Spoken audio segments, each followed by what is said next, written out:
আমরা খেয়াল করছি কিছু কিছু মানুষ সংস্কার সংস্কার সংস্কার কথা বলে সব রকমের প্রক্রিয়াকে দীর্ঘায়িত করছে।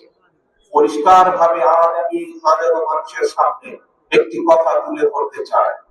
আজ আমাদেরকে দেখতে হবে সংস্কার সংস্কার করে এই বিষয়টিকে যদি দীর্ঘায়িত করা হয় তাহলে দেশের সমস্যা বাড়বে।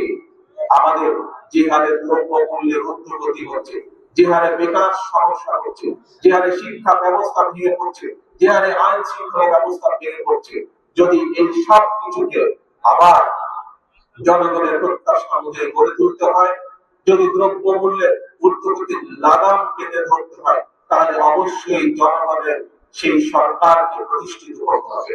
যত দ্রুত আমরা জনগণের সরকারকে প্রতিষ্ঠিত করতে পারবো, তত দ্রুত আমরা বাংলাদেশকে আমরা তত দ্রুত সমৃদ্ধির পথে নিয়ে যেতে সক্ষম হব। আমরা প্রত্যাশা করি যে জনগণ যে প্রত্যাশা নিয়ে এই অন্তর্বর্তীকালীন সরকারের দিকে তাকিয়ে আছে যে তারা জনগণের সরকার প্রতিষ্ঠার জন্য সব রকম সহায়তা করবে, জনগণের